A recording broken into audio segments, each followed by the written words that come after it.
uwo batoye uri bubwirize yateguraga igitabo kirimo inyigisho z'ihumure, inyigisho zo gukomeza abasigaye, apana inyigisho zo kubwira uwasinziriye kuko iwe ntabahaye akumva, akavuga amagambo yo kurema agatima abasigaye, hakigishwa amagambo yo kuvuga ngo muhumurike mukomere hano mu isi si iwacu, turi abagenzi mu ijuru kwa data, tuzabana ubuziraherezo nta gupfa. Gusa ico nokubwira, umuturanyi wawe napfusha tabara, umuvandimwe wawe napfusha tabara, uwo muziranye napfusha tabara, uwo mutaziranye napostinga ko yapfushije mwandikira ka message kihumura umubwire ngo inshuti komera muri ibi bihe urimo bitoroshe, Imana irahari wihangane. Izo nizo message tuba dukeneye. Twamusanze mu bitaro Kenyatta kumusura, njyewe na pasiteri Bisetsa ari hano, umuvandimwe we Makara nawe ari hano. Tumugeze iruhande naramubaje tese wamenye, aransubiza ati nakumenye uri Reverend Ndengeye, ndetse yongeraho irindi aravuga ati nari ngukumbuye. Avuze gutyo byaranejeje, ndetse ngira icyizere yuko ibyo turi buganire biri buze kugenda neza. Umwanya munini twagize turimo kuganira ku by'ubugingo, nyuma tuza kumusaba kwihana kugira ngo ikibazo cyo gutengwa yarafite gikemuke. Twese ko turi batatu twaragerageje kumwinginga ariko birangira yanze. Atubwira ko ari nta cyaha afite. Dukomeje kumwinginga aratubwira ngo nidushaka tumureke, nidushaka tumukure mu ikanisa. Ayo n'amagambo ngo dukomeze kumwinginga, aratubwira ngo tureke kwirusha. Turasenga, turangize gusenga turataha. Kuri ubu uyu muvandimwe cyo kimwe n'abagenzi be yari hanze ikanisa, kandi arangije urugendo rwa hano ku isi ari hanze ikanisa. Ubu yari mu maboko y'umuryango gusa. N'uyu munsi kugira ngo tubashe kugira icyo tuvuga mu rwego rw'itorero, nuko twabisabwe n'umuryango wacu wa Kongere. Bityo rero mu buryo bugaragara bushingiye ku byanditswe biri muri Matayo 18:17, arangije ari hanze y'ikanisa kandi nako ashingurwa. Ariko mu buryo utagaragara twe ntacyo tubiziho, Imana ibona bitagaragara niyo ibizi.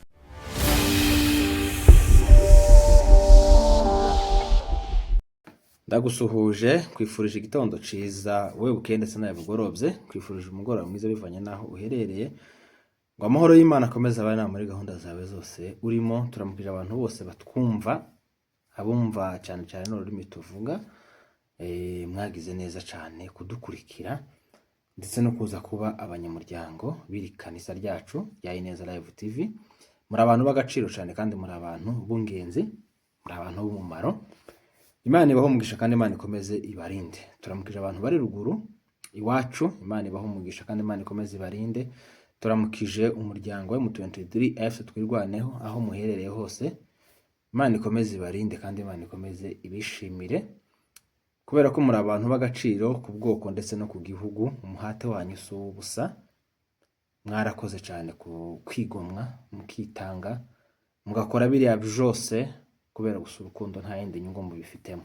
Turamukije rero abanyafrika, abanyaziya, abanyaburayi ndetse n'abanyamerika aho muherereye hose, Imana ikomeze ibishimye kandi Imana ikomeze ibagirire neza. By'umwihariko rero dusuhuje wako subscribe kuri Ineza Live TV, warakoze kuza kwifatanya natwe, warakoze kuza kuba umunyamuryango.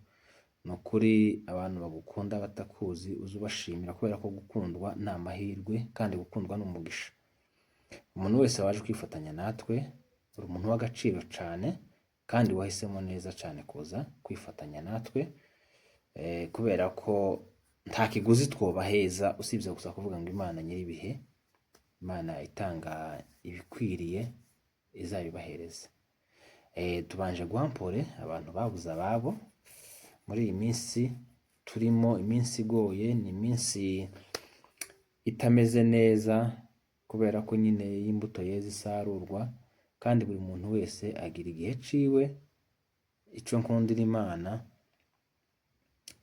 ntibesha kandi ntiza yivuguruza, kandi Imana ntizikora uko wowe uhatekereza. Wowe nyanga wowe ukifuza ko mpfa, ariko Imana igakomeza kumpa umugisha kandi igakomeza nayo ikaguha iminsi yo kubaho kugira ngo ukomeze urebe ya migisha mpampabwa.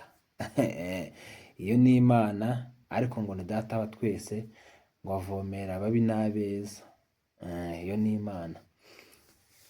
Ni ukuvuga ngo ibintu ibyo bikomeje kuba ibindi, ibintu bikomeje kugenda uko bitagakwiye, ibintu bikomeje gufata indi ntera, ibintu bikomeje kuba za propaganda mu makanisa ndetse no mu miryango, no mu mihana, mu nyangire, ikomeje kuba mu nyangire. Ariko ibyo ngibyo si byo ndi butindeho cyane, kubera ko abo mbwira bakunzi banje muri abantu bakuru, ibyo nzamvuga mba nzi ko mubizi kundusha, kandi mba nzi ko mufite ubwenge bwinshi kundusha.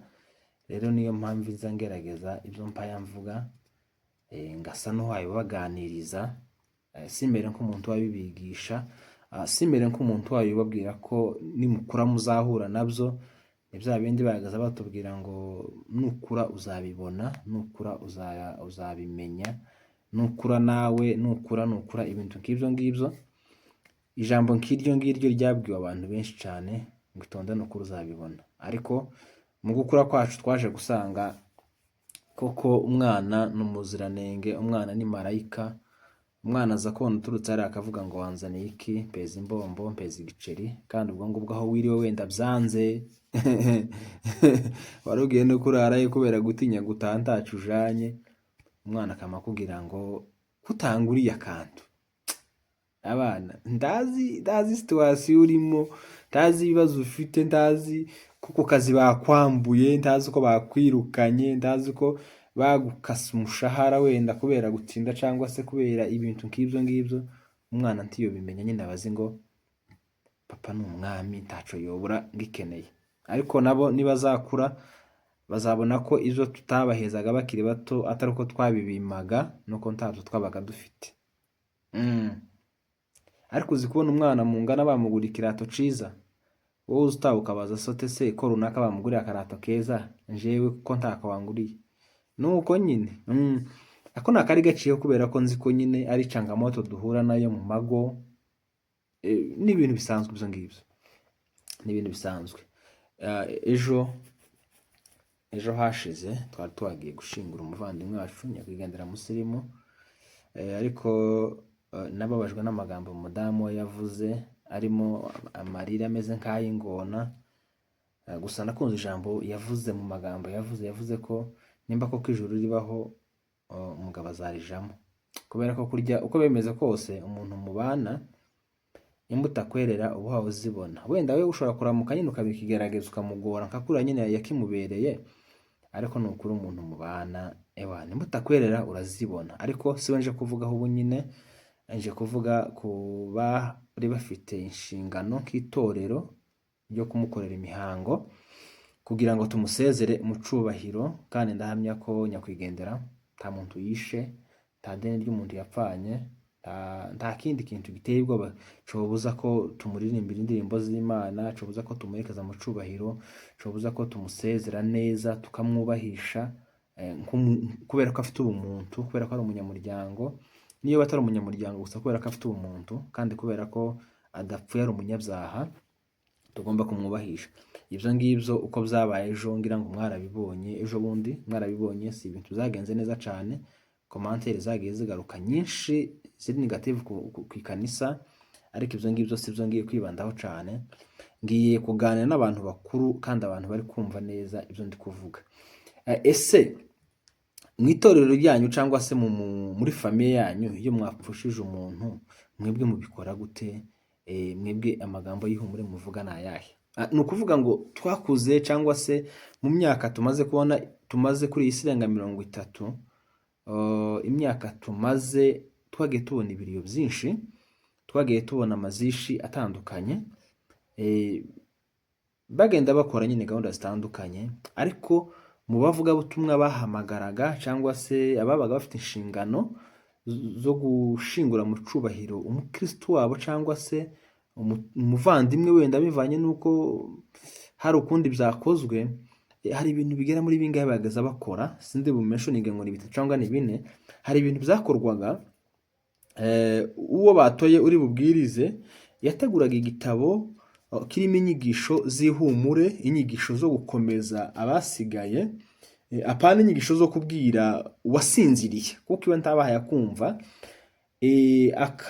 akavuga amagambo yo kurema agatima abasigaye, hakigishwa amagambo yo kuvuga ngo muhumurike mukomere hano mu isi si iwacu, turi abagenzi mu ijuru kwa data, tuzabana ubuziraherezo nta gupfa, mukomere bavandimwe ntimuri mwenyine, muhumurike mwumve ko habe niyo yapfaga ari umupagani bagaza bavuga ati nyakwigendera aryamye mu gituza ca se ca Aburahamu, kubera ko ijuru turabizi neza ko aririmo. Kandi mu by'ukuri wenda yapfuye n'umupagani, yapfuye nyine ari nyine ni umupagani, reka ndeka kuvuga icamwishe ntiteranya n'abantu bamwe abo ntagiye kuvuga. Ni ukuvuga ngo rero ijambo ryavugwaga aho ngaho, bateguraga igitabo kirimo inyigisho yo gukomeza abasigaye. Ni ukuvuga ngo abatabaye, iyo mwebwe mwadutabaye twebwe twapfushije, muba muje kuturemamo ikindi cizere, muba muje kutubwira ngo mwikwigunga, mwikwiheba, ntimwumve ko muri mwenyine, ni ukuri, kandi ntimwumve ko ari mwe mupfushije ba mbere, kubera ko iyi si turi abagenzi, muhumurike nshuti. Bagakubita umukunga mukabyina mukanibagirwa ko mwapfushije, wenda mu gihe mutashe mutekereza mukibuka wabakuwemo, mugasubira mukababara, ariko mu materaniro ni ukuri ko Imana abantu bose baba bari aho ngaho, baba bari mu yindi si y'umunezero, iyindi si nziza yo kubwirana amagambo y'ihumure. Umuntu uba wateguwe ngo abwirize rero mu kiriyo, ni umuntu uba ufite teme ivuga ngo mukomere mwihangane muhumurike. Ariko twebwe ejo muri sibyo twabonye ku kiriyo, twabonye andi magambo asa nayo kudusogota atari meza na bukeya. Iyo rero wowe uhaye ubwiriza, habe niyo mwontora ngo mbwirize ku kiriyo cy'umuntu twadusanye ikibazo, n'ubundi gasimubwira ntari bwumve, ahubwo njewe abantu mfitiye message ngomba kubwira kugira ngo banyumve, tujane 5 kwa 5 n'abasigaye. Sinzi neza ubu nyine muri 2026, sinzi nimba uyu mwaka harimo inyigisho zo kubwira abantu bari mumva basinziriye bataha bakumva, kandi mu by'ukuri bari abantu ntaco baba bagikeneye kumva, kuko ntiba bari muri iyi si twebwe turimo, umwuko babavuyemo nyine baba bagiye basinziriye. Abasigaye rero nibo bagomba kubwirwa, bakaturemamo ikindi cizere, bakaduhamo undi mutima tutari dufite, kubera ko umutima ubusa n'uwakuvuyemo iyo wapfushije, ugasa nyine n'umuntu uri mu yindi si ihari itari nziza. Murabizi, si ubwa mbere si ubwa kabiri, kandi gupfusha ni ikintu twese duhuriyeho.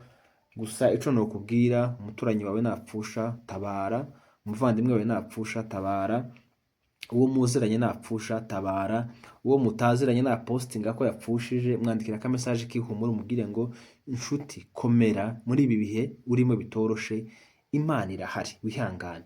Izo nizo message tuba dukeneye, izo nizo message tuba tugomba natwe guhereza abandi tuzi neza ko bagize ibyo byago, cyangwa se bahuye n'ikintu nk'ico ngico.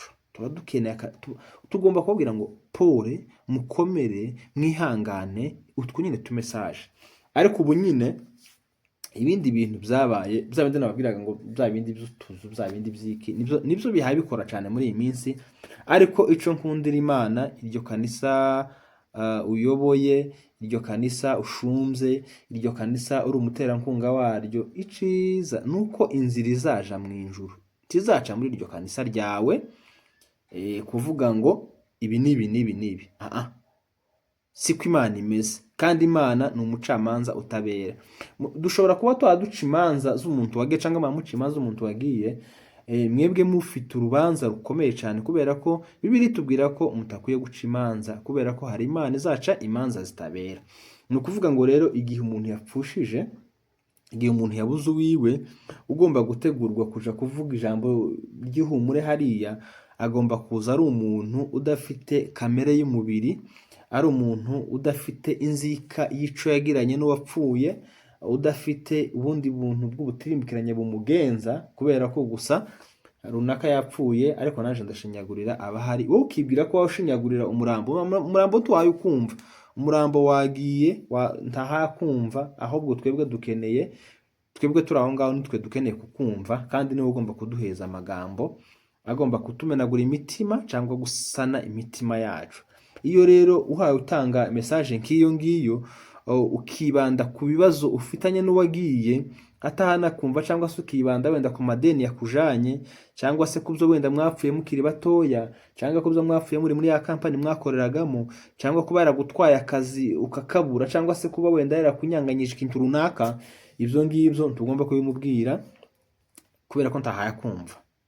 Iyo umukozi w'Imana wasizwe, umukozi w'Imana uzi ijambo, umukozi w'Imana utari ndetse ni Timoteyo yavuze ngo nkiri umwana nibwiraga nk'umwana, ngatekereza nk'umwana, ngakora nk'umwana. Ikiriyo cyose uko coba kimeze, mwapfushije umupagani, umujura, umusinzi, umusambanyi, umurozi, uwaba wapfuye wese, ibyaha yapfanye cyangwa se ingeso yapfanye niwe uzozibazwa. Ariko abari aho ngaho bibashira mu gatebo kamwe n'uwagiye wenda mufite ibyo mupfa, ibyo ngibyo tubitindaho cyane. Abari aho ngaho tuba dukeneye amagambo y'ihumure, amagambo yo gukomeza, tukigishwa.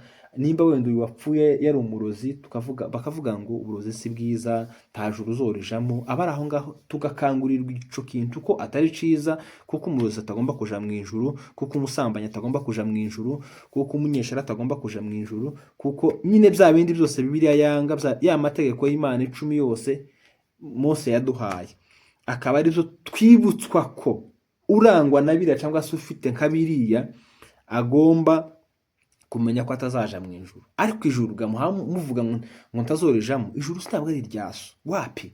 Ijuru ntabwo ari iry'umuryango, oya, ijuru ntabwo ari irya community, ijuru si iry'umuhana.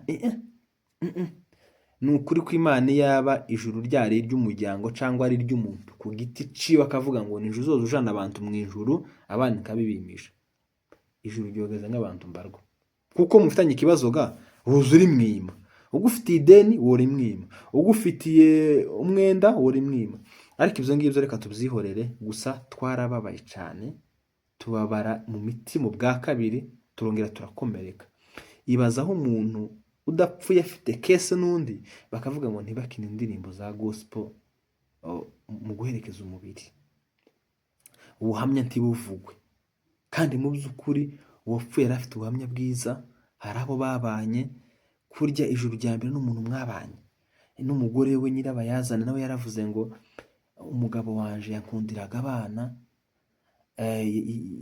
Ijuru azurijamo, yari umukristu, yasomaga Bibiliya, yahoraga amasengesho, yeraga imbuto. Ni kwa kundi nyine Satani gusa aza yitokeza mu rugo akaguteza ikibazo n'umugabo, wowe ukibwira ko wenda reka mufungishe, arabona ko ndi umuntu ukomeye, ndi umuntu urenze, antinye. Kandi nyamara kurya ntuzi ko Satani yakugize ikiraro kugira ngo amaraso y'uzayabazwe. Ejo nakunze ijambo Chairman Gategeko yaravuze ngo hari ibibazo byinshi biza bijanwa muri polisi bitari ngombwa.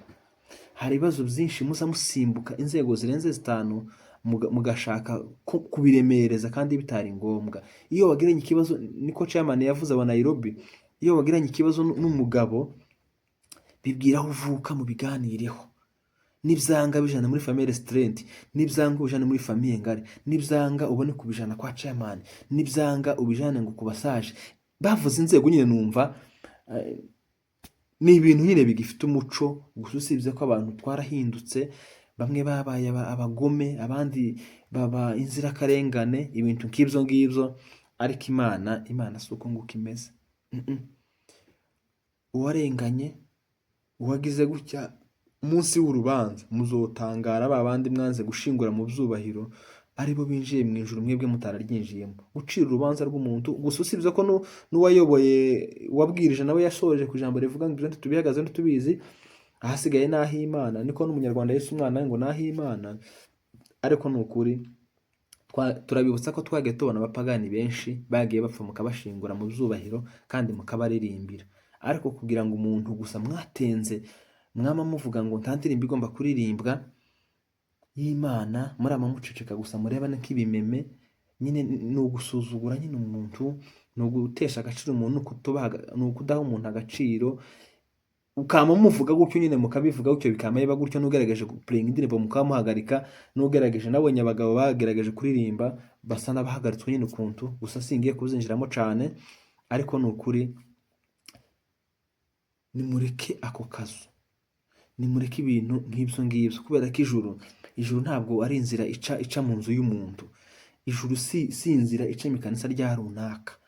Rero kuba mufite amakanisa menshi muri uyu muhana, ariko tukabona abapagani benshi baba muri ya makanisa, nibyo bitwereka ko ntaco muhamwigisha kijanye n'imbuto, ntaco muhamwigisha kijanye n'ijuru. Uyu muhana wa Kasarani nabajije umuntu arambwira ngo hano dufite amakanisa 21, 21, ikanisa 21. Yapo ese ikanisa 21 ayo ni amakanisa ahari. Ariko ugiye muri ya makanisa ukabaza byibuza iri kanisa rifite iyihe page nziza, iri kanisa rifite iyihe message nziza ritanga, iri kanisa rifite iyihe mbuto nziza ryera, wosanga n'ukuri ari hafi ya ntayo. Gusa amakanisa ari aha ngaha ntabwo tubacira urubanza ngo muri amakanisa mabi, oya, muri amakanisa meza, mufite intego zanyu, ariko gusa icyo twanze, mureke ibintu byo kurobanura abakristo, mureke ibintu byo kuvangura uyu n'uyu. Uwapfuye azize impanuka nashingurwe mu cubahiro, akorerwa imihango. Uwapfuye azize uburwayi nabikorerwe. Uwagize gutya azize gutya. Gusa njewe ku giti canje n'umutima wanje ndanenga umuyobozi ejo wabwirije ku kiriyo. Amagambo twari twiteze ko uduha amagambo yo kuduhumuriza, ariko urasubira uduha andi magambo yo kudukomeretsa. Ni ukuvuga ngo wari kubwira, ntabwo ari kubwira umuntu wasinziriye, wari kubwira abantu bari aho ngaho basigaye, ukabakomeza. Nimba wenda uwo nguwo yazize wenda kwigomeka, nkuko mwari ko mubivuga ngo yanze kwihana, iwe akavuga ko nta byaha yakoze, abari aho ngaho mukatwigisha, mukatubwira ngo uyu nguyu ibi byaha n'ibi namwe mubyirinde, hatazagira umuntu ugwa mu caha nk'ico ngico, ugasanga nawe itorero. Ese gupfuri hanze y'itorero, itorero ni iki? Itorero reka mbanze mbabwire kano kantu, itorero si ijuru. Itorero amakanisa hafi yose mwagiye muyishingira, kandi ano makanisa mugiye mureba amenshi yagiye avuka kuri za bifu, byacitsemo hano byagiye gufungura hariya, bacitsemo hano bagiye gufungura hariya. Ugasanga aya matorero yanyu imbuto yera nizikeya, nta mirimo myiza afite, ko muratonesha bamwe abandi mubatoneshe. Ni ukuri mwaradukwajije kandi cyane, muri abayobozi beza, ariko mwaratubabaje ku rwego rwo hejuru. Mwararetse indirimbo zikaririmbwa, mukareka guca imanza, mwaretse tukumva ijambo, tukumva ubuhamya, tugaherekeza umuntu mu cubahiro, mukareka gusubira kudukomeretsa. Iyo umuntu yapfuye si uzi ubwirwa message zibwirwa wa wundi wasigaye, kugira ngo ayumve. Niyo mpamvu rero uzasanga aya makanisa kubera imbuto bera zitari nziza, niyo mpamvu musanga dufite abantu benshi bari hanze y'amatorero, kubera gutinya kuja mu ikanisa. Ubwinshi bw'amakanisa ahari hano nibwo bwinshi bw'ibyaha biri aha ngaha. Ndabizi, ndabakomerekeje, mwihangane mwivuze muraza gukira, ariko igihe c'ikiriyo, igihe c'umubabaro kakiriya, message nkiriya ntiyari ikwiriye. Mushumba, ni ukuri iriya message ntacu yafashije abantu pe. Wibuke neza nawe uja kurangiza kuvuga, basa n'abakuvugirije nk'induru kugukwena bavuga ngo ibyo wabivuga se. Hariya twari dukeneye message y'ihumure, twari dukeneye igitabo c'ihumure tugahumurika, twari dukeneye guhumurizwa kubera ko twari mu bihe bigoye. Ariko ugasanga dupfushije umuntu mu buryo bubi bwo kugambanirwa, hanyuma itorero ryakavuze wenda kugira ngo batwihanganishe, niryo yahare dusogota. Niyo umuntu yafa mufitanye ikibazo, si byiza kubivuga hejuru y'isanduka, si byiza kuvuga amagambo nk'are hejuru y'uwapfuye.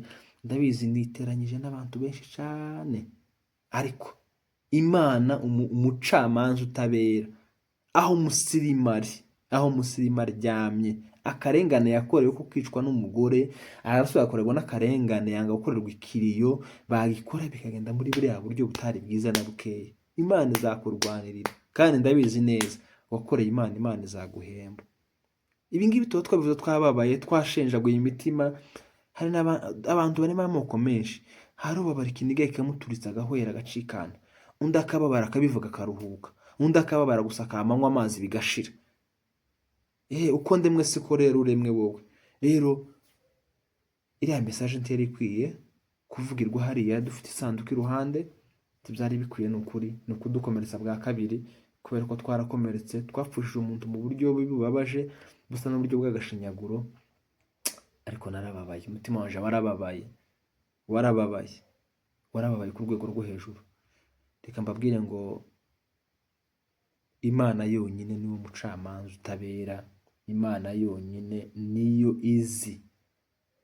izi iri juru twaduharanira koko nimba ribaho. Iri juru rizajamwo umukristo utagira kamere, umukristo utagira inzika, umukristo udahora mu nyangire. Vuze bikeya ariko byinshi byumvikanye. Reka mbabwire ngo mwakoze kubana natwe. Amahoro umutima n'amafaranga mikofi. Ibiganiro zacu nakagaruka. Ciao ciao, bye bye.